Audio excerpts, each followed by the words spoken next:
తులసింపుర police station దగ్గర దారుణం జరిగింది. ప్రస్తుతం మనం అక్కడనే ఉన్నాం. గోసామైలో ముగ్గురు వ్యక్తులు ఎవరైతే కూలి పని చేస్తుంటారో వాళ్ళు మ్యాన్హోల్లో పడి చనిపోవడం జరిగింది. ఒకరిని కాపాడే ఏదైతే ప్రయత్నం చేశారో మరొకరు చనిపోవడం చేస్తే అసలు అలా ఒకరి వెనకాల ఒకరు ముగ్గురు ఇట్లా ఇద్దరు మరణించారు. మరి ఒకరు అయితే చికిత్స పొందుతున్నారని పూర్తిగా అయితే తెలుస్తుంది. వాళ్ళు ఎవరైతే ఆ కన్స్ట్రక్షన్లో 5 వరకు పనిచేశారు. ఇదే ఆ మ్యాన్హోల్. ఈ మ్యాన్హోల్లోనే ముగ్గురు పనిచేస్తూ ఆ దుర్వాసన రావడంతో ఎటువంటి ప్రికాషన్స్ తీసుకుండా దీంట్లో పడిపోవడం అయితే జరిగింది. ఇది పూర్తిగా కూడా ఒక private construction, Ayyappan infrastructure construction కంపెనీది. ఎటువంటి చర్యలు తీసుకోకుండా అంటే బేసిక్ ఏదైతే వాళ్ళు తీసుకోకుండా కూడా దానివల్ల వాళ్ళ నిర్లక్ష్యం వల్ల అయితే పూర్తిగా ఇద్దరు మరణించడం అయితే జరిగింది.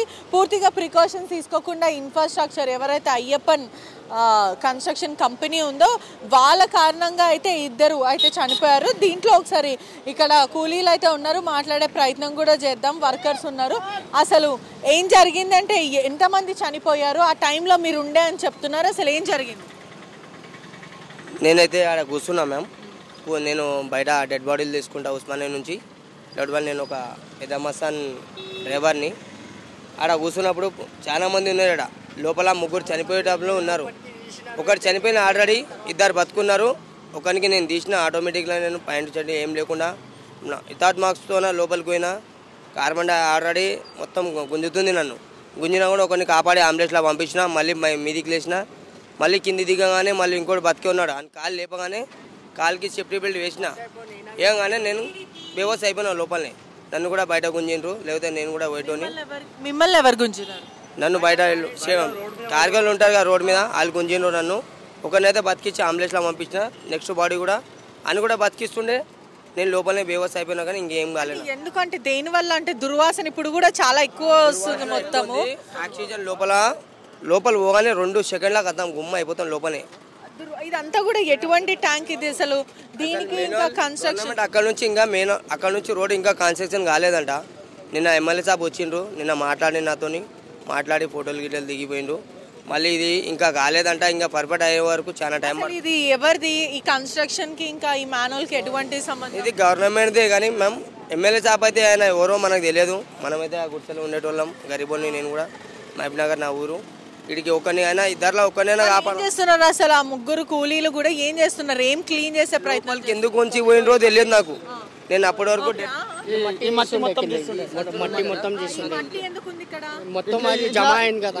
ఇలా మొత్తం క్లీనింగ్ చేస్తుండే ఒక ఆయన క్లీనింగ్ చేస్తుండే. ఆయనకు లోపల ఏమైందేమో వాళ్ళిద్దరు కూడా దుంకిరు.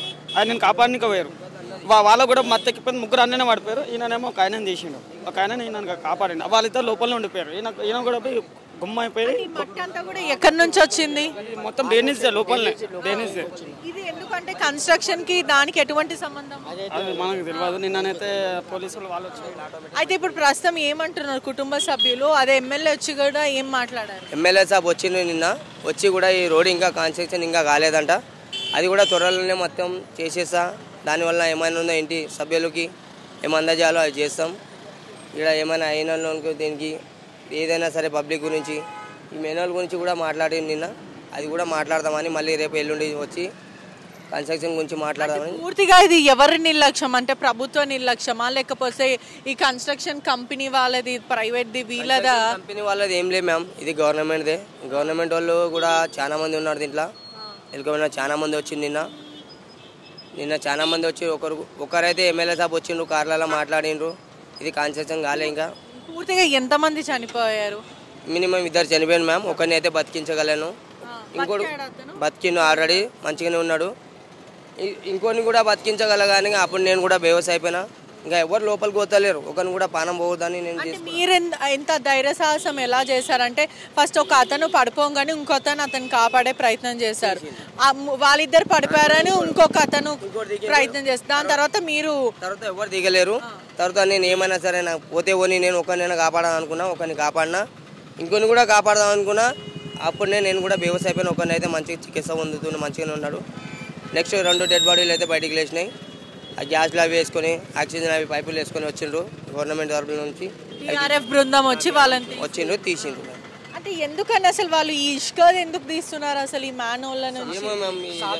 ఇస్తుండే వాళ్ళు పని. మ్యాన్హోల్ ఎందుకు సాఫ్ చేయాలి? ఇప్పుడు ప్రభుత్వం మ్యాన్హోల్ ఉంది, వీళ్ళు ఎందుకు చేస్తున్నారు? ఈ గవర్నమెంట్ చెప్పిన వాళ్ళు పని చేసిండే. గవర్నమెంటే చెప్పింది చేసింది ఉన్నారు కానీ గవర్నమెంట్ వాళ్ళు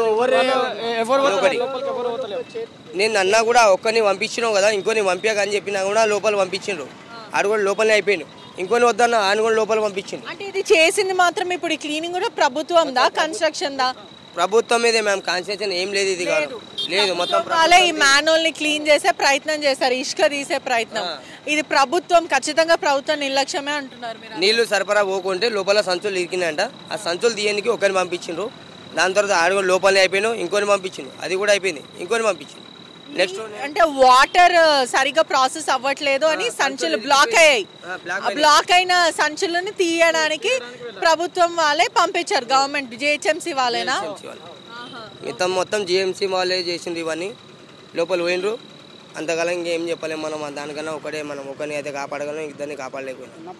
అదే విధంగా ఇక్కడ ఈ ఏరియాలో ఎటువంటి ప్రాబ్లమ్స్ ఉంటాయి? ఇప్పుడు మనకి డ్రైనేజ్ ప్రాబ్లం ఒకటి ఉంది మ్యాన్హోల్ది, ఇంకా ఎటువంటి ప్రాబ్లమ్స్ ఉంటాయి? రోడ్ ప్రాబ్లం చాలా గలీజ్. ఇంతకుముందు ఇక్కడ మర్డర్ అయిన ఉండే ఇట్లా చాలా మంది చిన్నపిల్లలు తెచ్చి ఇక్కడ మర్డర్ చేసి ఉండే. ఇంతకుముందు ఒక పిల్లని కోసి చంపి వేసేసిండే లోపల ఇట్లా.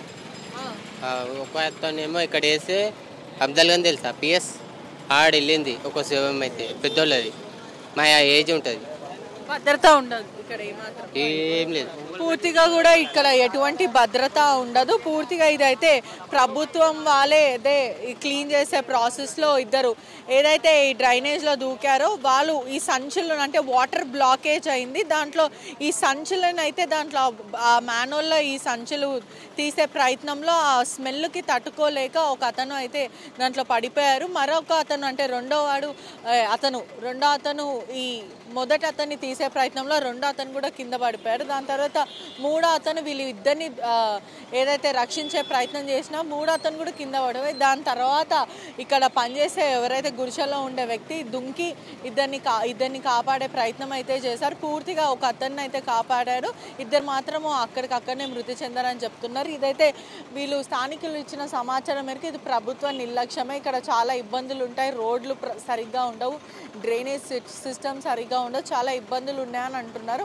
పూర్తిగా అయితే ఇది పోలీసులే విచారించాలి. అసలు కన్స్ట్రక్షన్ ఇక్కడ ఒక ప్రైవేట్ కన్స్ట్రక్షన్ కూడా ఉంది, అదేవిధంగా ఈ కన్స్ట్రక్షన్ వాళ్ళదా లేకపోతే జిహెచ్ఎంసీ వాళ్ళు పనిచేసే అధికారుల నిర్లక్ష్యమా, అసలు ఎవరిది అనేది పూర్తిగా వీళ్ళే చెప్పనుంది. పూర్తిగా చూడాలి అసలు ఏంటి ఈ స్టోరీ ఏంటి అనేది కూడా పోలీసులు నిర్ధారించి అసలు ఎవరికి శిక్ష పడుతుంది, చనిపోయిన వాళ్ళ పరిస్థితి ఏంటి, ప్రస్తుతం వాళ్ళ కుటుంబ సభ్యులు అందరూ కూడా రోధించడం అయితే జరుగుతుంది. చాలా ఇది చెప్పొచ్చు, అది చాలా దారుణ విషయం అనే చెప్పొచ్చు. ఎందుకంటే ముగ్గురు పడిపోయిన వ్యక్తులు ఒకరినొకరు కాపాడే ప్రయత్నం అయితే చేశారు హ్యుమానిటీ యాంగిల్లో. ఆ కాపాడే ప్రయత్నంలో ఇద్దరు చనిపోయారు, ఒకరు బ్రతుకున్నారు, ఇంకో అతన్ని బ్రతికించారని పూర్తిగా తెలుస్తుంది. పూర్తిగా అయితే ప్రజలు కూడా చాలా అప్రమత్తంగా ఉండాలి, ఇట్లాంటి మ్యాన్హోల్స్లో కొంచెం చూసుకొని దిగాలని కూడా తెలియజేస్తున్నారు. కుల్సంపుర పోలీస్ స్టేషన్ పరిధిలో దారుణం చోటు చేసుకుంది. మ్యాన్హోల్ క్లీన్ చేస్తున్న ముగ్గురు వర్కర్స్ అక్కడక్కడనే స్పాట్లో చనిపోవడం జరిగింది. పూర్తిగా ఇది ఒక కన్స్ట్రక్షన్ కంపెనీ నిర్లక్ష్యం అని కూడా పోలీసులు చెప్తున్నారు. ఒకసారి మనతో పాటు ఇన్స్పెక్టర్ అశోక్ కుమార్ గారు ఉన్నారు, మాట్లాడే ప్రయత్నం చేద్దాం. నమస్తే సార్, అసలు ఎలా జరిగిందంటే ముగ్గురు వ్యక్తులు పనిచేసే వ్యక్తులు ఎలా చనిపోయారు, అంటే దీనికి నిర్లక్ష్యమే కారణమా లేకపోతే ఏంటి? డెఫినెట్లీ అమ్మా, ఇది యాక్చువల్గా అది కన్స్ట్రక్షన్లో ఉన్నటువంటి డ్రైనేజ్ పైప్ లైను. ఈ డ్రైనేజ్ పైప్ లైన్లో వాళ్ళు కన్స్ట్రక్షన్ చేసే సమయంలో పైనుంచి మురుగునీరు రాకుండా మట్టి సంచులతో కూడినటువంటి సంచులను పెడతారు. ఆ సంచులు తీసే క్రమంలో నిన్న ఒక 5 మంది లేబర్లో ఈ ముగ్గురు కూడా ఉన్నారు వాళ్ళతోని. ఈ శ్రీను అనే అతను ఈ మ్యాన్హోల్ కవర్ తొలగించి అందులో నుంచి ఆ సంచులు తీసే క్రమంలో ఆ దుర్గంధమైనటువంటి వాసన భరించలేక అందులో పడిపోయాడు. అతన్ని రక్షించే క్రమంలో అతనింట హనుమంతు మరియు రాములు అనేవారు కూడా రక్షించే క్రమంలో అందులో దిగి ఆయన తీయలేక హనుమంతు ఇద్దరు అందులోనే పడిపోతే ఇంకా 2 ఉన్నారు, వాళ్ళ కోలేబర్ వాళ్ళు అందులో వెంకటరాములను బయటకు తీయడం జరిగింది. ఆయన శ్వాస అనేది సరిగా ఆడలేక పరిస్థితుల్లో ఇమీడియట్లీ 108కు పిలిచి ఉస్మానియా హాస్పిటల్కి పంపించినారు. కానీ అప్పటికే అతను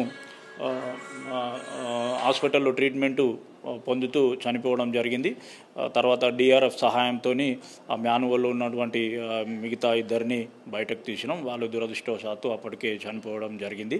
ఇదంతా కూడా అటువంటి మాన్యువల్లో దిగడానికి డెఫినెట్గా ప్రికాషన్స్ తీసుకొని మాత్రమే చేయాల్సి ఉంటుంది. ఆ వాసన దుర్గంధమైనటువంటి వాసనతోని మనుషులు చనిపోయే ప్రమాదం ఉన్నదని అందరికీ తెలుసు. అట్లాంటి పరిస్థితుల్లో కూడా ఎటువంటి సేఫ్టీ మెజర్ తీసుకోకుండా అంటే వీళ్ళు ప్రస్తుతం మాన్యువల్లో ఎందుకు దిగాల్సి వచ్చిందంటే వీళ్ళు కన్స్ట్రక్షన్ కంపెనీలో అంటే ఎటువంటి క్లీనింగ్ చేస్తుంటారు దాంట్లో? ఇది కొత్తదమ్మా, ఇది కొత్తది. ఈ కొత్త మాన్యువల్ కన్స్ట్రక్షన్లో పైనుంచి వాటర్ రాకుండా దీనికి మట్టి సంచులు పెడతారు. ఇది రెగ్యులర్ ఇంకా డ్రైనేజీ కాదు ఇది. కాకపోతే వాటర్ అయితే డ్రైనేజ్ వాటర్ ఉన్నాయి. ఇది పూర్తి స్థాయిలో కన్స్ట్రక్షన్ అయిపోలేదు.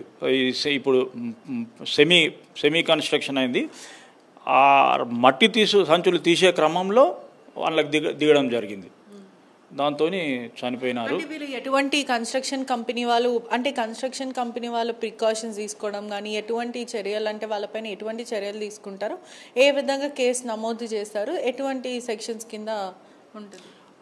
డెఫినెట్లీ ఇది ఈ ఎవరైతే మేనేజ్మెంట్ ఉన్నారో వాళ్ళ నిర్లక్ష్యం అనేది క్లియర్గా ఉంది. దాని ప్రకారం మనము అజాగ్రత్త నిర్లక్ష్యము వలన 3 మనుషులు చనిపోవడం జరిగింది. దీన్ని ఎఫ్ఐఆర్ నమోదు చేసినాం. డెఫినెట్గా లీగల్ యాక్షన్ తీసుకుంటాం. ప్రస్తుతం ఇన్వెస్టిగేషన్ అండర్ ప్రాసెస్ అండి. ఇది కన్స్ట్రక్షన్ కంపెనీ కూడా ఏ పేరు అంటే చాలా ఫేమస్ అని చెప్పచ్చా లేకపోతే ఏంటి? ఇది అయ్యప్ప ఇన్ఫ్రాస్ట్రక్చర్ అని చెప్పి కంపెనీ అని తెలుస్తుంది. ఇన్వెస్టిగేషన్ నడుస్తుంది. ప్రస్తుతం కుటుంబం పరిస్థితి ఏంటంటే 3 కాబట్టి వాళ్ళకి కూడా కుటుంబం పిల్లలు వీళ్ళందరూ ఉంటారు. వాళ్ళ పరిస్థితి ఏంటి, వాళ్ళ వైపు నుంచి వాళ్ళు ఏం చెప్తున్నారు? అదంతా కూడా వాళ్ళు లేబర్ డెఫినెట్గా బాధాకరం. ఇది 100% చట్ట ప్రకారం వాళ్ళకు ఎంతవరకు న్యాయం జరుగుతుందో అంతవరకు చేయగలుగుతాం. 100% చట్ట ప్రకారం చేయగలుగుతాం. ఇదే విధంగా ఇటువంటి కన్స్ట్రక్షన్ కంపెనీ వల్ల ఇంకా ఎవరికి కూడా జరగొద్దు. ఎటువంటి ప్రికాషన్స్ మీరు హెచ్చరిస్తారు ప్రజలకు కూడా? అంటే ఈ కన్స్ట్రక్షన్స్ కంపెనీలో వర్క్ చేస్తే మేస్ట్రీలే కానీ లేదంటే కన్స్ట్రక్షన్ కంపెనీ మేనేజ్మెంటే కానీ ఎటువంటి ప్రికాషన్స్ చెప్తారు? డెఫినెట్గా సేఫ్టీ ప్రికాషన్ తీసుకున్న తర్వాతనే ఇట్లాంటి కన్స్ట్రక్షన్స్ చేయాల్సి ఉంటుంది. చేయకపోతే దాని మీద 100% లీగల్గా వాళ్ళు బాధ్యులు అవుతారు. 100% యాక్షన్ తీసుకుంటారు. నోటీస్కి వచ్చినా కూడా మీరు చర్యలు తీసుకుంటారు? ఏమన్నా ఉంటే డెఫినెట్గా లేబర్ ఆఫీసర్స్ వాళ్ళకి ఇన్ఫార్మ్ చేస్తాం, తగు చర్య తీసుకుంటాం. చూస్తున్నారు కదా, 3 మృతి చెందడం జరిగింది. పూర్తిగా కన్స్ట్రక్షన్ నిర్లక్ష్యం వల్లనే ఇదంతా జరిగింది. వాళ్ళు ప్రికాషన్ ప్రయర్గా తీసుకుంటే 3 చనిపోకపోతుండే అని పోలీసులు చెప్పడం కూడా జరుగుతుంది. కెమెరామ్యాన్ విజయ్తో పెటిషన్ రిపోర్టింగ్ RTV హైదరాబాద్. మరిన్ని వీడియోస్ కోసం ఛానల్ ని సబ్స్క్రైబ్ చేయండి. లేటెస్ట్ అప్డేట్స్ కోసం వాట్సాప్ ఛానల్ ని ఫాలో చేయండి. అండ్ లింక్ డిస్క్రిప్షన్ లో ఉంది.